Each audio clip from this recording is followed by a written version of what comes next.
today's video, ipapakita ko sa inyo ang ating living room setup ngayong 2025. Pinakita ko lang yung overview, pero ipapakita ko yung mga parts and kung ano yung plans ko sa ibang areas. Bakit naging ganito na? And sabi ko nga sa inyo dun sa living room update, I think 6 months or 5 months ago ko na na-upload na vlog na I know mag-iiba yung trip ko sa buhay. So ayan nga, nakalipas ng ilang mga buwan, nangati ang aking kamay at ginalaw ko na naman. For now, nalitripan ko siya. May areas na medyo off, pero iyahanas ko sa inyo. Magkikwentuhan lang tayo sa vlog na to. So sana mag-enjoy kayo. Pwede nyo balikan yung last ko na living room update. Ilalagay ko yung link sa description box para makita nyo yung setup neto before. Kung may suggestions kayo or thoughts, pwede nyo sabihin sa comments. So ayun, okay, start muna tayo dito sa gilid. Ito yung mga isa kong in-overthink before nung nag-setup ako ng living room ko. Kasi nga, di ba, ang sofa ko talaga guys ay L-shape. Mamaya iyahanas ko yung nangyari sa sofa. Naisip ko talaga na dito ang dining area. And then pag kunyari pumasok ka, may paglalagyan ka ng gamit. Kasi last time, yung mahabang part nung sofa, natatamba ka ng gamit. Pagkapasok galing sa labas, andun nilalagay yung gamit. Magandang dito ilagay ang dining area, and yun nga, may lagayan dito na ilaw na pwede mo lagyan ng ilaw like pendant light. Di pa dumadating yung pendant light, pero bumili na ako. Ilalagay ko na rin yung link sa description box so you can check it out kung sakaling gusto nyo mag-avail. Dito sa labas, white or parang cloud yung theme ng mga light. Yung pendant light, hindi siya exactly cloud, pero white siya. 1.9 ata siya sa Shopee. Tapos sa Lazada, nakuha ko siya ng sale. So 1,069 pesos lang ata yung bili ko. Magkaka-light na dito. Ilalagay ko yung mga links ng placemat, itong fruit bowl ko, coasters, and lagay ng tissue. Ilalagay ko yan sa description box so you can check it out. Lahat na pwede kong ilagay, ilalagay ko. So kung sakaling gusto nyong maghanda pag mag-move out kayo or naka-move out na kayo. Last time, may nag-ask kung saan daw galing itong dining set ko, tables and chairs. Ito guys ay from Facebook Marketplace. Tempered glass ito. Ito din pala plan ko dito guys. Ipapa-reupholster ko yung seats kasi kinakalmot nila clouds ang leatherette. Iba dito ay may galos na dahil ginagawang scratch board nung dalawa. By the way, si Autumn and Cloud ay nasa room, natutulog sila. Sleeping time nila, si Gucci natutulog dito sa kitchen area so hindi sila makitang paikot-ikot. Dito na tayo guys sa aking sofa. Alam niyo naman kung saan galing to. Ito guys ay from Facebook Marketplace. And wala guys, nilet go ko na yung pa-L niya na ganun. Normal na may hindi ka natitripan in the long run. So yun yung example nun guys. Yung area, tama yung mga pwesto. Kaso nga lang, inisip ko nang mas may space ako na mapag-aalatan nung area na yun pag wala yung pag-ganun niya. Kasi hindi talaga nagagamit. Pinagpapatungan lang ng gamit. Sakto na tong ganito kalaki para sa akin. Hihiga na ako dito, ganyan. Tapos hindi na rin masyadong humihiga si Gucci sa sofa. Mostly ang gumagamit is pag kunyari, bibisita nga si Lance, dito siya humihiga, dito siya tumatambay kasi ako lagi sa workplace. Habang tumatagal, naiisip ko hindi talaga ako sofa person. Pero since dati, nagpanic nga ako sa pagpaplano ng pag-move out, binili ko yung mga talagang normal na checklist ng mga tao na kailangan may sofa sila. Kunyari, hindi ko na tumatripan in the long run, least priority ko siya kasi alam ko sa sarili kong hindi ko siya tinatambayan. Nilet go ko na yun and hindi ko siya binenta guys. Meron dito sa residences na to. May para kaming nakakausap na guard na laging nag-hi kila Gucci, ganyan, sa amin ni Lance. So, umakit kami. So, binigay ko sa kanya and then kinuha niya. So, I'm happy na may bago ng may-ari yung sofa na yun. Kasi guys, it's perfectly fine. Need lang siyang linisan. Binigay na namin doon sa guard sa taas. So, sana natripan niya at nag-enjoy siya doon. So, andun na. May bago ng home yung sofa. Ang isa pa palang natutunan ko kakapanood ng mga parang interior design sa sofa, huwag mo daw i-crowd ng unan. So last time, nung nag-tour tayo ng living room, mayroon akong dalawang unan dito na parang box lang siya, tapos parang matigas siya tignan sa camera, pero malambot siya in person. Pinalitan ko na guys, nilesen ko na yung laman ng unan ng sofa. So ginawa kong ito na lang, yung throw pillow na pinakita ko sa inyo last time. Tapos itong dice na unan. Yung unan na yun ay nasa loob ng room. Mattings na nakuha natin last time. Pinakita ko sa inyo sa desk organization. From sa salamin, nilipat ko siya dito. Pero naghahanap ako ng maayos na rug. Yung rug, nagpapahiwalay siya ng sections ng area. So, mas malalaman mo, ito is for the sofa area. Tapos, kunyari, gusto mo lagyan ng rug for dining area. Yun yung mga napapanood ko lang, mga guide pagka nag-aayos ka ng space. Nilagay ko dito yung trolley. Yung trolley na nandun last time. Tapos, nilipat ko doon sa desk organization. Diba guys? Galaw ako ng galaw talaga. Nangangating kamay ko. Nagre-rearrange talaga ako. Pag may extra time ako, ayan ang pahinga ko ang mag-rearrange. Nag-order na din ako ng plant. So, bumili ako ng Monstera. Fake na plant naman siya. Wala pa yung pot, yung halaman lang. Nagdadagdag ako ng green, greens kasi may nag-comment din before na magdagdag daw ng green lamp. Ito ay from Facebook Marketplace pero siya ay Vindcast I think sa IKEA. For me, okay siya. Pero parang nagda-doubt na naman ako. Parang gusto ko yung lamp na metal. Kakabili ko pa lang neto. So I think isi-settle in ko muna. Hindi na muna ako magpo-purchase ng mga meron pa ako. Nandito po ang ating bisita, si Gucci. Natutulog siya. Tinabihan niya ako nandun siya sa kitchen area. Same mga aking salamin. Ilalagay ko yung link sa description box so you can check it out. Papunta na tayo dun, guys. Ito ay inorganize na natin before. Pero may mga ibang nag-iba dito. Itong lamp na to, nakuha ko to sa Shein. Ilalagay ko yung link niya sa description box. Yung Mandawi foam ko na lamp na nasa bedroom na ngayon. Yung lamp kasi na yun, para siyang walang covering katulad nito. So pag kunyari nag-i-edit ako or gumagawa ako sa gabi, diretso siya sa mata ko. Ito yung perfect na lamp para sa akin sa desk area kasi parang covered siya. Hindi siya masakit sa mata. Ang Stanley ko, yung pinakita ko sa inyo last na date night, binilhan ako ni Lance ng Stanley. Ito na lang ang tumbler ko. Binenta ko na yung iba kong mga tumblers. Silicone protection niya dito sa ibaba at yung cover ng straw is nabili ko online. Ribbon, pero black pa din. All black pa din yung color. Na nagtatry ako magdagdag ng green. Last time, nasa taas to ng table na nandiyan dati. Dito ko nilagay. Ito ang tissue na ginagamit ko for makeup or kunyari may accidents, nandiyan lang sa gilid. Dito ko na inilagay ito. Cloud din. Di ba parang mga cloud sila? Ayan ang update ng area na to. Ito yung pantry table na nandun nakalagay before. So, nilipat ko na siya dito. Same lang din yung nakalagay. Ni-rearrange ko lang talaga siya. And then, nilalagay ko na dito yung vanity mirror. Etong vanity mirror, pinag-iisipan ko kung ilalet ko siya. Parang hindi ko siya nagagamit. Dito din nilagay ng keys. Bigay ito sa akin ni Lance. Si Dobby. Itong footstool, bed ni Gucci. Aakit yan si Gucci, guys. Nilagyan ko yan sa pen. Mas malapit na siya sa akin now. Pag nag-edit ako, nandito lang si Gucci sa gilid. May papakita ako sa kitchen area na bagong update. Pero, ipapakita ko muna yung footage kung saan inayos ko siya. So, ref magnets kasi yun. So, babalik tayo pag nandun na tayo. Kasi ikakabit din natin siya today. May audience ako. Tawag dito. Ay, wala. Hindi niya nakikita. Dumadaan sila.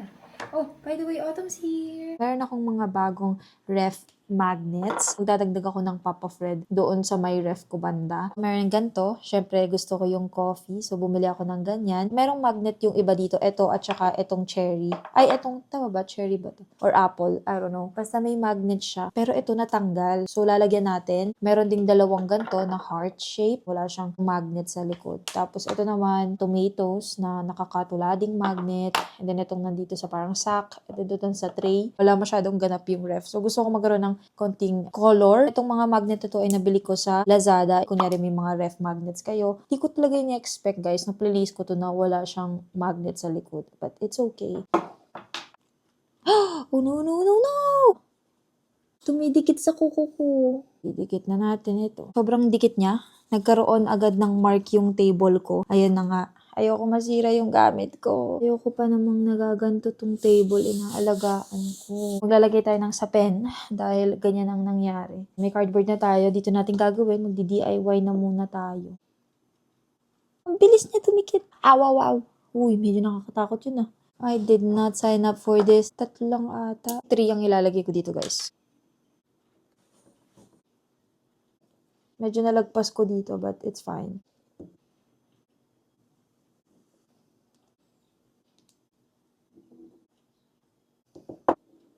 Papadry out lang natin to saglit, guys. Tapos, babalikan ko kayo pagka ilalagay na natin siya sa ref. Slight update lang dito sa kitchen area. Pero last time, nung what I eat in a day, nakita nyo na yung nakalagay lang dito sa gilid ay parang metal plate, tas parang yung clapboard. Ito na yung ginawa ko. Actually, kahapon lang ko to inad. Itong 2-layer metal organizer na sa loob yan ng pantry cabinet. Pero inilabas ko dito. Ito naman, nasa gilid lang siya. Tas may tissue din dito. Ang cute neto kasi salt and pepper shakers to. Pero ginagawa ko lang silang parang naka-design lang talaga sila dyan. Hiningi ko to sa nanay ni Lance. Ang pinaka gusto ko dito, may touch siya ng red. And as you can see, yung oven toaster ko ay nasa taas. So, may red siya. Yung mga magnets na pinakita ko nga sa inyo na ginawa natin, may touch of red. Gusto ko lang, pag binubuksan yung ref, yung may mga ganun, ang cute nila tignan. Yung mga spices na last time na nandito sa kitchen rack, inilipat ko na dito. Itong mga containers na to ay nabili ko sa Lazada. Mayroon silang pair, yung lagayan ko ng mga oil, mga soy sauce. So, mga condiments / sauces na lagayan. Ito guys ay babasagin. Ito yung mga nasa likodan. Dito ko nilagay ang coffee and sugar na last time na nandun sa kitchen extension rack. Mas convenient siya kasi dito ako gumagawa ng coffee. So, hindi ko na kukunin from there. Hindi ko alam hanggang kailan ko matitripan na ilagay yan dyan. And then, andito, nilagay ko na sa taas ang aking oven toaster. Regalo din yan ni Lance, guys. Nagre-regalo siya ng mga home stuff na talaga. So, ayan, oven toaster. Total, to yun na yung mga ref magnets. Ilalagay na natin sila. Tomatoes yung theme. Tapos, meron din ako nilagay na coffee. Tapos, may heart. So, ilalagay lang natin saglit. Ayan na ang ating ref magnets. Anong masasabi niyo? May personality na yung ref. Cute lang kasi parang nagta-tie up yung kulay. May red dyan, tapos may red dito, tapos red yan. I like this one. May konting ganap yung ref since parang black na box lang to. May nakita akong nilalagay nila dito. Pero mas trip ko pag dito. Tapos, pwede din dito. Pero parang ang weird pag nasa ibaba. So, ayan lang naman ang update sa corner na to. I think may ipapakita pa ako sa room. Before tayo mag-continue sa vlog, magkakaroon muna tayo ng quick haul. And ito guys ay from Shein. Ito yung mga shops na nabanggit ko before. So, nag-repurchase ako sa mga shops na yun. So, example is Shein Mosera and then meron ding Shein Bay. By the way, ilalagay ko lahat ng links, search IDs, SKUs, meron akong search code and coupon code na pwede nyo gamitin sa description box. So, you can check it out. Para din kung gusto nyo silang i-avail, ilalagay ko lahat ng records ko sa description box so you can check them out. Pero isa sa mga favorite ko talaga ngayon is yung Mosera. So, unahin natin yung mga pieces na nakuha ko doon. Una is itong one side top. Ito, ang cute ng top na to dahil yung nakalagay sa gitna like Sunday routine, sleep in, hot coffee, journal, change sheets, walk in nature, plan your week, everything shower, skincare, read and relax. Alam niyo naman ako, mahilig ako mag-plan ng araw ko. And yung mga gantong parang to-do list, parang ito yung mga nilalagay ko sa plan ko sa araw na to. Kahit yung mismong paggawa lang ng coffee, ganyan, or pag-change ng mga bed sheets, doon na agad yung to-do list mo, parang ganun. Ang mga ganto ay ginagamitan ko ng mga maninipis na mga bralette. So, ilagay ko yung mga ginagamit kong undergarments sa description box so you can check them out para alam niyo yung ginagamit ko pang ibaba. Loose na one side top lang. Feeling ko bumabagsak lang to and hindi siya yung parang stretchable na fabric. So, ito as is yung ganyan niya. Small lang kinuha ko pero loose ang kanyang fit.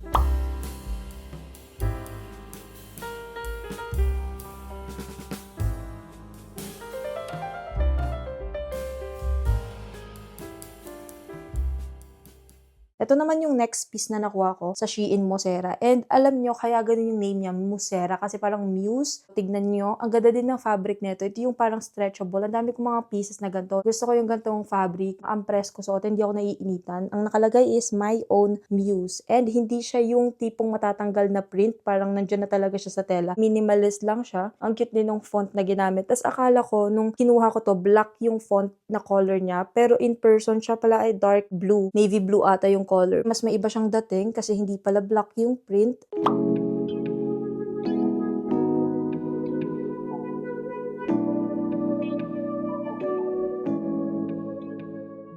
Mosera again ito and ngayon na lang ulit ako kumuha ng gantong klaseng pants. Yung mga ginagamit ko before ay parang nude and black lang. So nagdagdag ako ng ibang klaseng kulay. Ito is gray pero in person parang siya naging light blue. Yung mga ganto talaga ako. And nakuha ko rin yun sa Shein before. Kung napapanood nyo sa mga vlogs, may mga slacks ako, pleated pants. Ginagamit ko yun pagka may business attire or smart casual sa school. And gusto ko ngayon i-incorporate pag pumuporma ako. Mas presentable lang siya, minimalist na kahit black top lang okay lang. Comfortable pero presentable din na outfit. Ang kinukuha ko lang size dito is small na yung kinukuha ko para hindi sobrang fitted and may space pag nabusog ako guys. May bulsa din siya. Medyo wide leg siya. So very straight cut yung legs. Tama ba yung term ko? Or wide leg? Anyway.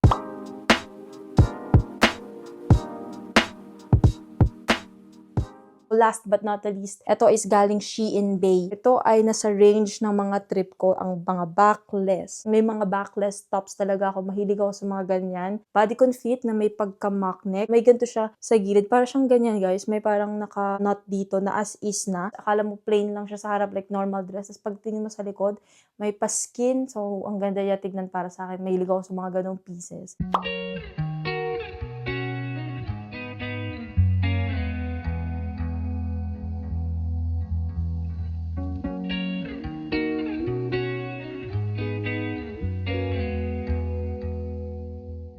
Ito guys ay talagang quick haul lang. Gusto ko lang ipakita sa inyo yung mga bago kong nakukuha. Pwede nyo check out yung mga Shein shops. Ilalagay ko lahat ng records ko sa description box so you can check them out. Mayroon akong search code and coupon code na pwede nyo gamitin kung sakaling gusto nyo mag-avail para magkaroon kayo ng discounts or maka-avail kayo ng coupons. So, ayan ang mga pieces na nakuha natin. Again, thank you so much Shein for collaborating with me and for sponsoring this video. And ayun lang naman ang quick haul na to. Balik tayo guys sa vlog.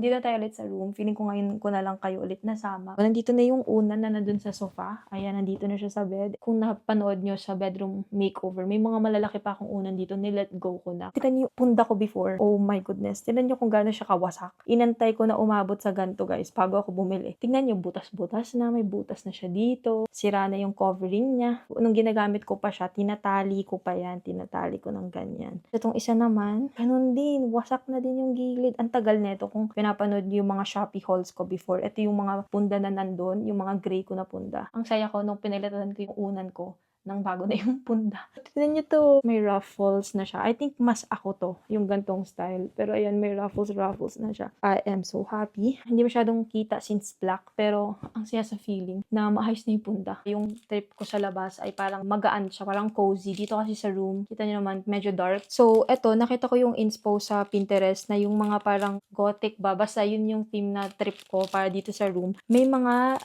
hinahang silang mga ganto sa walls nila. So, parang nagko-crawl up na spiders, ganyan. Pero ito, kinuha ko butterfly. Para lang naman medyo light. Pwede siyang gawing ref magnet. Pero dun sa ref ko, itim na kasi. So, hindi siya halata. Tapos, nasa living room area kami lagi. Sinusungkit nila Cloud, doon tinry kong idikit. Ito, bala kong idikit, pero parang nag-spread out siya sa room or from the vintage mirror na ilalagay ko. So, iba't ibang sizes, merong maliliit. Ito naman malaki, tapos may mas malaki pa. Ito mas malaki. Di ba parang ang astig niya? Tapos hindi lang siya pure black, may siyang white na ganyan. So, ang ganda lang niyang detail. Kasi tinry ko siyang idikit, nakakadagdag siya kahit ganito lang. Hindi ako magsasabit ng frames anytime soon, like magpukpok ng frames, like random frames. Siguro pag sakaling may meaning na yung painting, doon ako bibili or pag namomotivate ako ng painting or ng art sa wall, doon lang. Pero I think, yun nga, ang pinaka-ipupukpok ko lang talaga sa walls ay yung vintage mirrors and itong mga anik-anik. Meron akong nahanap na parang organizer na iyahang, mga ganun lang. Pero yung mga arts or mga painting na may mga quotes, parang hindi ko siya trip talaga. Actually, dati, kung pinanood nyo yung dati kong desk organization sa old place, meron akong nilagay sa wall doon, parang Bauhaus ba yun? And ngayon, sabi ko, yun ang gagawin ko sa walls dito sa condo. Pero again, di ba nga, habang tumatanda at lumalaki tayo, nag-iiba ang trip natin sa buhay. So, hindi ko na siya trip. Yun lang ang home update na to. Pinaldal ko lang talaga kayo. So, thank you so much for watching. Don't forget to drink lots of water, drink your vitamins, stay safe. You can follow me on all my social media accounts. Instagram at Emara, TikTok at Emara by AAA. Mayroon akong threads at Emara. Ayun lang naman guys ang vlog na to. Magkakaroon ako ng next collection sa pre-love store ko. I think dalawa pa this March. So, don't forget to check it out. And ayun lang naman guys. Thank you guys so much for watching. See you guys on my next vlog. Bye guys.